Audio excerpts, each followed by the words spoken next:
Boa noite, Deus abençoe, amém, feliz de conhecer mais uma parcela da família de Cristo, amém, a igreja aqui em Garuva. Irmãos, meu nome é Marcelo, faço parte da Missão Além, trabalho há 30 anos no Brasil, com tradução da Bíblia para os povos, tanto indígena como outros povos das nações, e eu gostaria que você então abrisse a palavra no livro de Êxodo 17, versículo 8, vamos conversar um pouquinho sobre a palavra do Senhor. Diz assim: então vieram os amalequitas e atacaram Israel em Refidim. Com isso, Moisés ordenou a Josué: escolha alguns homens e vá lutar contra amalequitas. Amanhã eu estarei no alto do monte, e o bordão de Deus estará na minha mão. Josué fez como Moisés lhe havia ordenado, e lutou contra os amalequitas. Porém, Moisés, Arão e Hur subiram para o alto do monte. Quando Moisés levantava a mão, Israel vencia. Quando, porém, ele baixava a mão, os amalequitas venciam. Quando as mãos de Moisés ficaram pesadas, pegaram uma pedra e a puseram por baixo dele, para que Moisés se sentasse. Arão, Hur, sustentavam as mãos de Moisés, um de um lado e outro de outro, e assim as mãos dele ficaram firmes até o pôr do sol. E Josué destruiu os amalequitas a fio da espada. Então o Senhor disse a Moisés: escreva isso para a memória num livro, e repita-o a Josué, porque eu vou apagar totalmente a memória dos amalequitas da face da terra. E Moisés edificou um altar e lhe deu o nome: o Senhor é a minha bandeira. Amém.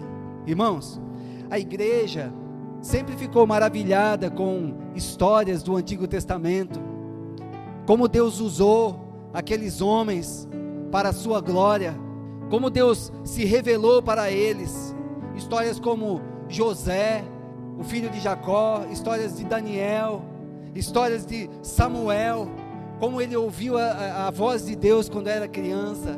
Eles foram instrumentos nas mãos do Senhor. Nós também ficamos maravilhados com a história de Josué conquistando a terra prometida, os muros de Jericó que caem ao soar da trombeta na obediência à palavra de Deus. Esdras, que voltou do cativeiro babilônico para então construir o templo em Jerusalém. Neemias, que veio construir as muralhas. Homens que foram usados por Deus, o próprio Davi, o rei Davi. Ficamos maravilhados com essas histórias. Essas histórias, irmãos, são reais, não são teorias, não são histórias inventadas, são eventos reais que aconteceram no passado, e elas mostram como Deus usou pessoas, usa e ainda deseja usar pessoas para a sua glória. Nessa história, o povo de Israel tinha saído do Egito com milagres, com maravilhas do Senhor. O mar vermelho se abriu, o Senhor fez sinais e maravilhas no meio deles. O povo murmurou contra o Senhor e contra Moisés. Eles queriam água, pão e carne. O Senhor mandou água no deserto, o Senhor mandou carne no deserto, aquelas codornizes que encheram o arraial, uns animaizinhos bem pequenininhos. O Senhor também mandou água da rocha sair para o povo, e também o Senhor mandou o maná durante 40 anos, pão no deserto, mas eles ainda murmuravam contra o Senhor. E o primeiro povo que Israel enfrentou quando saiu do Egito foram os amalequitas. Os amalequitas, irmãos, era uma tribo nômade, vivia no deserto da Palestina, eram descendentes de Esaú, eles eram parentes distantes de Abraão, e eles eram hostis totalmente a Israel. Eles detestavam Israel, o povo de Deus, e eles tinham uma característica de ataque.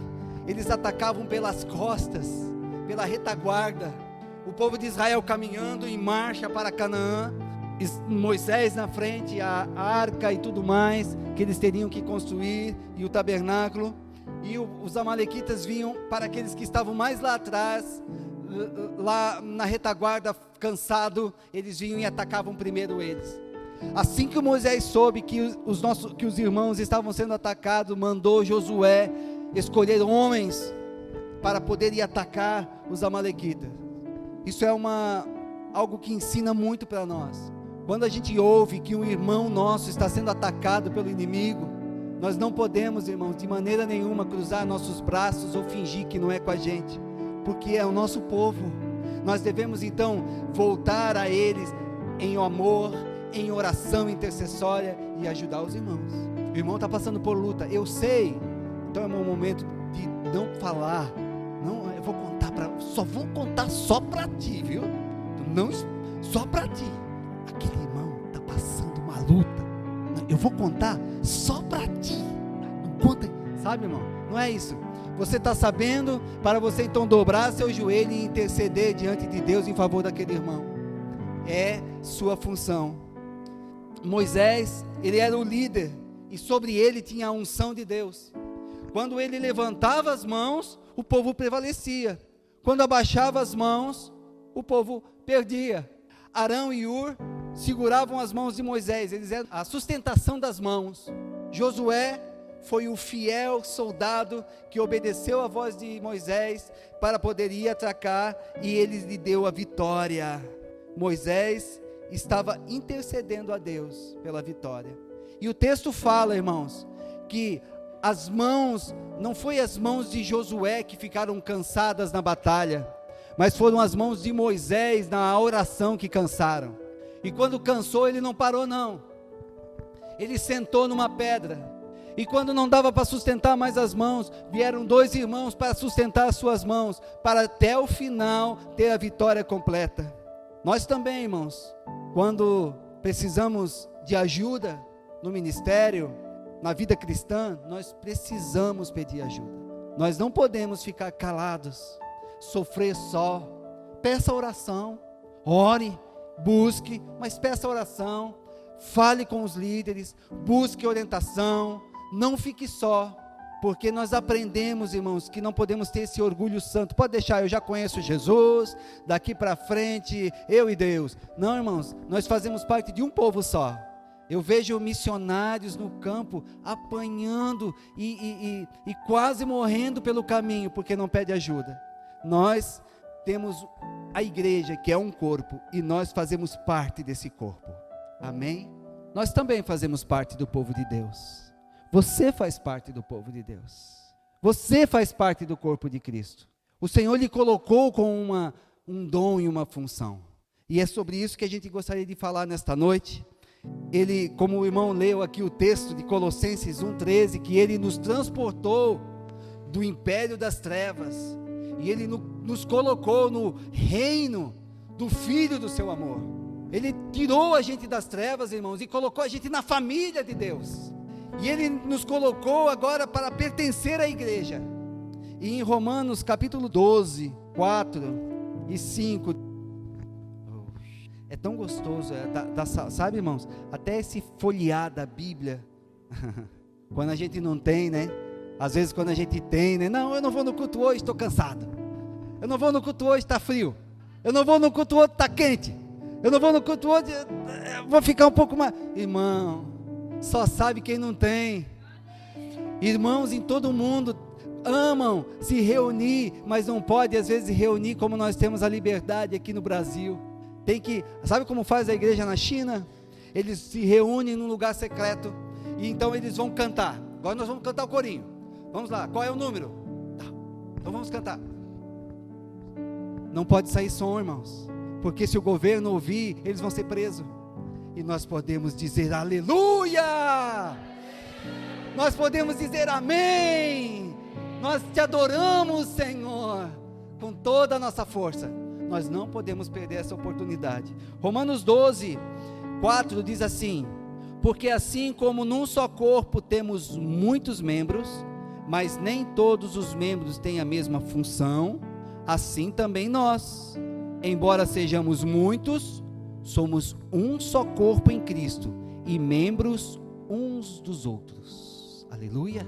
Nós somos um só corpo, membros do corpo de Cristo e ao mesmo tempo individuais com muitas funções, com dons, com talentos dados por Deus. A igreja aqui em Garuva, ela faz parte do corpo de Cristo, ela representa a Cristo aqui nesse lugar, mas ela não é todo o corpo de Cristo, ela faz parte, ela é uma célula desta grande obra maravilhosa em todo o mundo, em todas as épocas, desde a época dos apóstolos, e nós estamos interligados a eles, pela palavra e pelo amor. Aleluia. É assim que a obra é feita, irmãos, a reunião de todos os irmãos crentes em humildade, porque um não é maior que o outro, sabe? Aqui, se a gente voltar ao versículo 3, diz assim: porque pela graça que me foi dada, digo a cada um de vocês que não pensem de si mesmo além do que convém, pelo contrário, pense com moderação, segundo a medida da fé que Deus repartiu a cada um. A gente olha às vezes uma obra longe como esta, o que eu tenho a ver?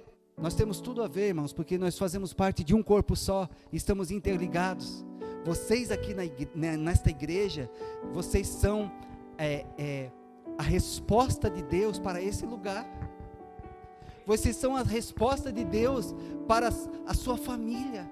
Vocês são a resposta de Deus aonde você trabalha e estuda, sabe? Interligado com aqueles missionários que também vão. Nem todos vão para um campo transcultural, trabalhar na África, na China, ou vai trabalhar com o indígena, mas todos nós temos um chamado, e você tem que corresponder a esse chamado. Então o que é o corpo de Cristo, irmãos? O corpo de Cristo é a totalidade dos crentes unidos com Cristo, que é a cabeça, e nós, muitos membros, muitas funções, mas um só corpo, um só batismo, uma só fé, um só amor, uma só palavra, um só Espírito. Aleluia. Aquelas pessoas que você viu ali são pessoas que irão morar com você no céu, são irmãos seus. Quando você pegar esse Paracanã para orar, você não vai estar orando por um estranho, você vai estar orando por um possível membro da família. Aleluia. E aqui nem todos temos a mesma função. Às vezes a gente resume obra de Deus a púlpito, né? Obra de Deus não é púlpito, irmãos. Isso aqui é uma parte da obra de Deus. Lá na aldeia nós fazemos parte de uma equipe de tradução. Então os pastores começaram o trabalho lá há 28 anos. Era no Igarapé, andava quilômetros no meio da mata até chegar à aldeia. Iam a pé com seus filhos. E eles são, com a missionária Odete, eles traduzem o Novo Testamento e o Antigo Testamento.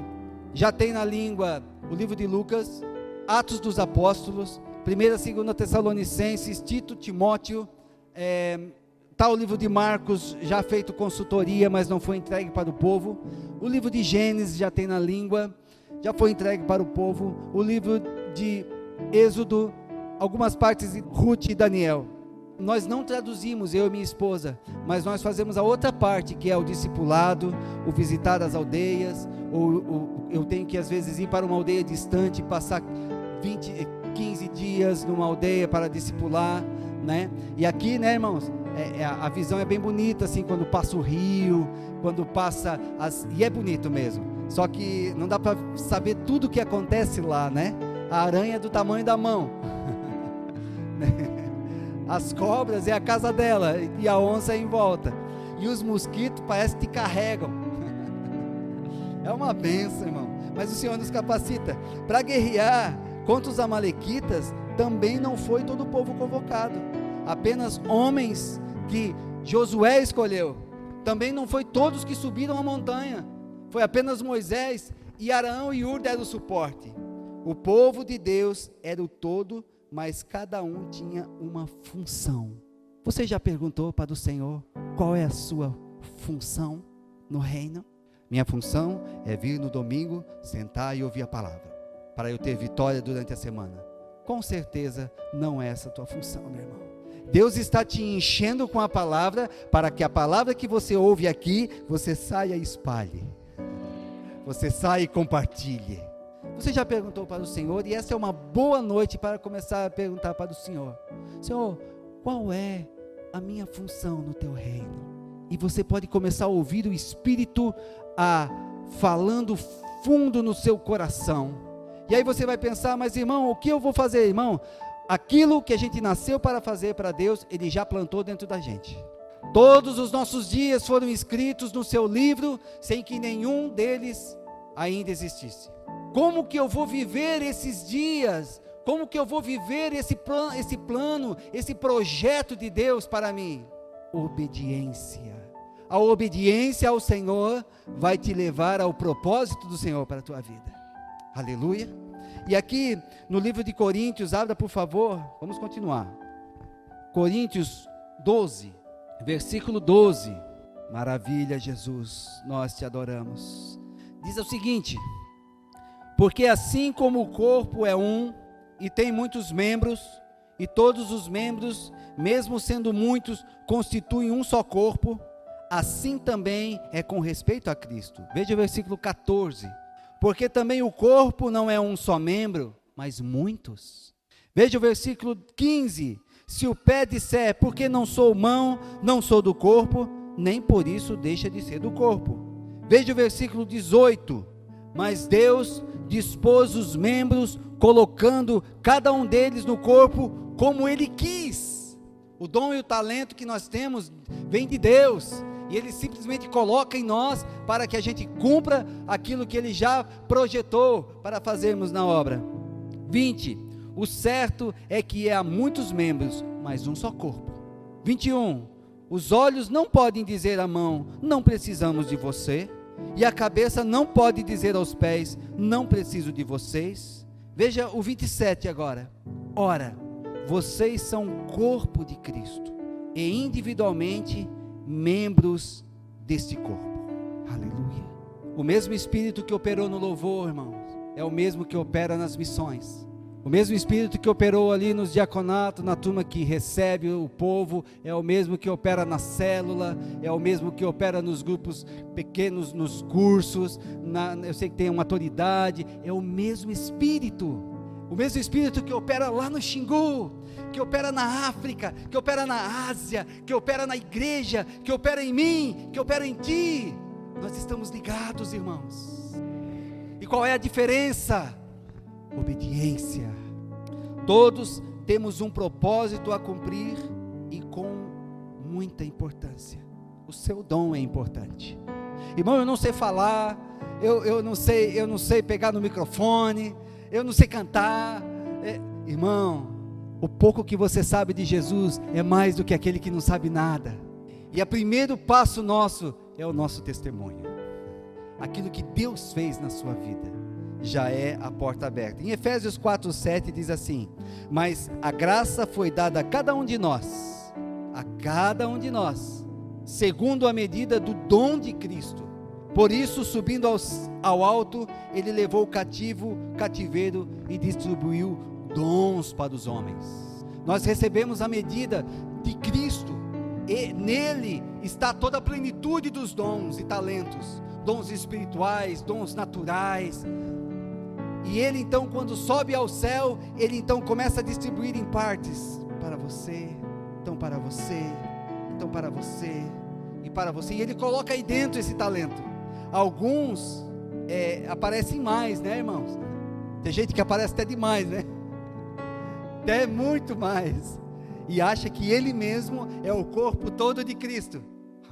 Às vezes não sabe que está em pé, porque tem um corpo de Cristo lá no quarto orando por ele. Muitos ministérios têm ficado em pé, irmãos, porque tem gente no quarto orando e intercedendo, fazendo a diferença, desconhecido nas telas, desconhecido nas redes sociais, mas muito conhecido no céu. O que é um dom então? É a capacidade ou o talento que o Espírito Santo concede aos seus servos, para uso em favor dos outros, não a favor de si mesmo, não a favor de si. É uma capacidade sobrenatural, vindo do Espírito Santo, que lhe capacita isto, para você servir aos outros. Aleluia.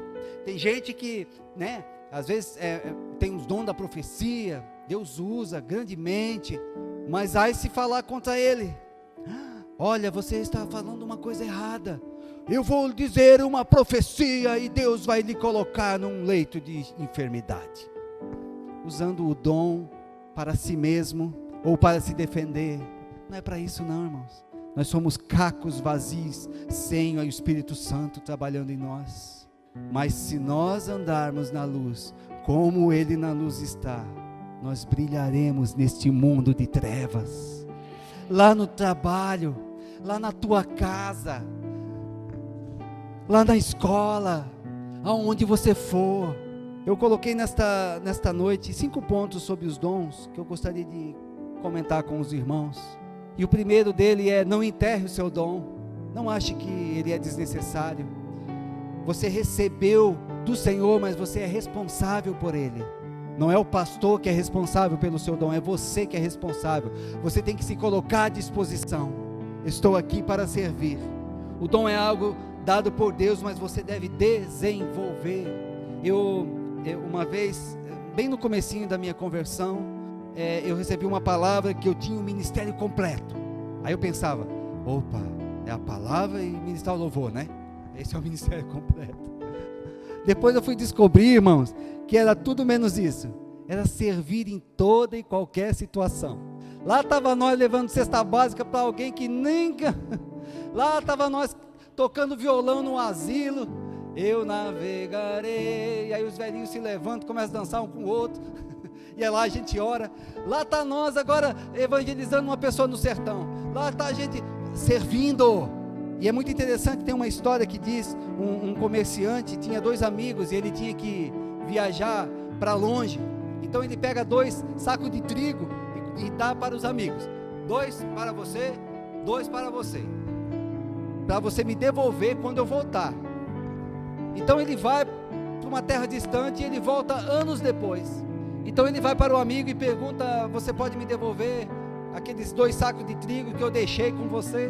Então ele leva até um armazém e lá está o saco de trigo mofado, imprestável, deitado no chão. Está lá, não serve para nada. E ele vai então para o outro: você pode me devolver os meus 2 sacos de trigo? Ele então leva ele para o campo, um campo ondulado, cheio de trigo, a perder de vista. Aí o amigo diz: se você fosse fiel com o que eu lhe dei, me devolve os meus 2 sacos e o resto fica para você. É assim com o dom. Nós precisamos apresentar ele diante de Jesus, com frutos, irmãos. Não enterre o seu dom.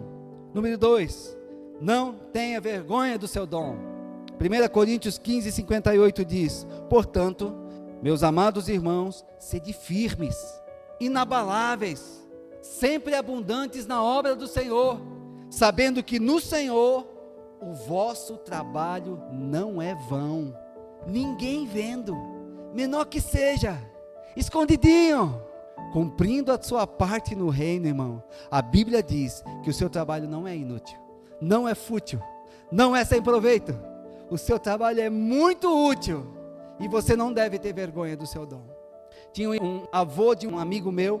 Ele disse para mim: olha, o meu avô tinha um dom do Espírito. Sabe qual era? Quando tinha o apelo para as pessoas virem para aceitar Jesus, ele ficava lá atrás. Então o pastor fazia o apelo e a pessoa estava com vontade de ir, mas não ia. Então ele chegava do lado e dizia: você não quer que eu vou lá com você? E aí ele levantava. E, irmão, no fim da vida, muitas pessoas testemunharam o quanto esse homem fez. Eu estava com vergonha, eu estava preso na cadeira, era meu dia, mas eu não queria. E aí ele chega do meu lado e diz: você que não quer que eu vou até lá com você? Que coisa linda, gente. Dons e talentos dados por Deus. O seu dom é um presente de Deus. Não tenha como uma carga, mas é como um presente. Seja grato por ele. Mas irmão, eu sou contador. Exatamente, você vai ser o melhor contador e servir ao Senhor nessa profissão e ser o exemplo dos contadores, e eles vão olhar para você e tem uma luz em você, Jesus brilhando lá. O seu dom não é maior e não é menor, ele é complemento. Amém? Nós não devemos nos sentir pequenos demais nem grandes demais. O que a gente mais vê, né, é gente grande demais, não é? Achando que é o dono da igreja, achando que é o dono do reino, o dono da obra. Nós fazemos parte, irmãos, de uma obra começada por Jesus, e os apóstolos espalharam pela terra, e os pais da igreja primitiva espalharam, e chegou até nós, e agora é a gente, agora sou eu e é você. Número 5, não desista em meio a críticas. Nós somos muito criticados como desejamos servir. A religião, ela é uma coisa muito terrível, não é? Ela não tem nada de Jesus, mas quem quer ser servo fiel do Senhor, se coloca do lado do pastor, da pastora, serve com amor, sabe? Se for para limpar o templo, se for para arrumar cadeiras, eu vou fazer para Jesus, eu vou oferecer essa oferta de amor a Ele. O evangelista Moody, ele ganhou muitas almas para Jesus, muitas almas. Ele foi um exemplo de evangelista, e no iniciozinho, quando ele estava começando a pregar, ele era jovem, aí um crítico veio falar para ele, logo em seguida que ele desceu do púlpito, dizendo: olha, você não deve continuar, porque você erra muito na gramática, você não sabe comunicar. Aí Moody escutou e falou para ele: olha, eu sei que eu não sei muitas matérias, mas eu estou fazendo o meu melhor ao meu Senhor. E você que sabe muito de gramática, o que tem feito com ela para louvar Jesus? E no fim da vida, nós vemos o fruto da vida de Moody até hoje, mas aquele irmão, aquela pessoa que o criticou, não deixou nada para o reino. Abra por favor em 1 Pedro 4:10. Tu és maravilhoso, Senhor. Enquanto eu vou falando, irmãos, vai falando com o Senhor. Ei, Senhor, qual é o meu chamado? Ei, Senhor, ei, Senhor. Diz assim: sirvam uns aos outros, cada um conforme o dom que recebeu, como encarregados de administrar bem a multiforme graça de Deus. Sirvam uns aos outros. Para que é o meu dom? Para servir uns aos outros. Como? Encarregados, administrador da multiforme graça de Deus, com amor. E também nós temos que entender o trabalho do outro.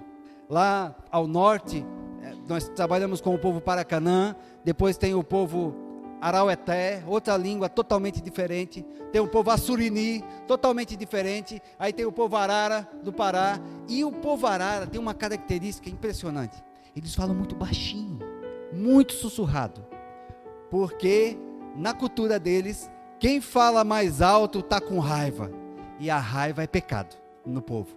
E os irmãos, os missionários estão lá há mais de 20 anos, traduzindo a Bíblia para o povo Arara. E tinha uns pastores na cidade, achando que o missionário está demorando demais. Então eles foram lá com caixa de som, eles foram lá com gerador e com microfone.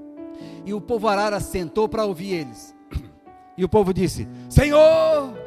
E eles se abaixaram: manda fogo do céu para esse povo conhecer Jesus. Todos eles saíram correndo para o mato, porque não entende a cultura, não entende o trabalho do outro, não entende que faz parte, na cidade é uma coisa, naquela cultura é outra, naquele momento é de um jeito, no outro momento é outro.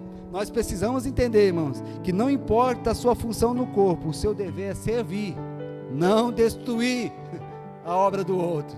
O irmão está lá ganhando pessoa para Jesus, e o outro vai lá e estraga, atrapalha, espalha. É melhor ficar quieto. A Bíblia fala que até o tolo, quando fica quieto, é tido como sábio. Amém, queridos? Irmãos, Arão e Ur mantiveram firmes as mãos de Moisés até o fim da batalha. Já pensou? Qual é o seu talento, Ur? O meu talento é segurar as mãos de Moisés lá em cima. Nós nem sabemos do nome dos soldados que batalharam lá, mas cada um, cumprindo a sua função, estava fazendo a obra de Deus, e todos eles foram usados por Deus.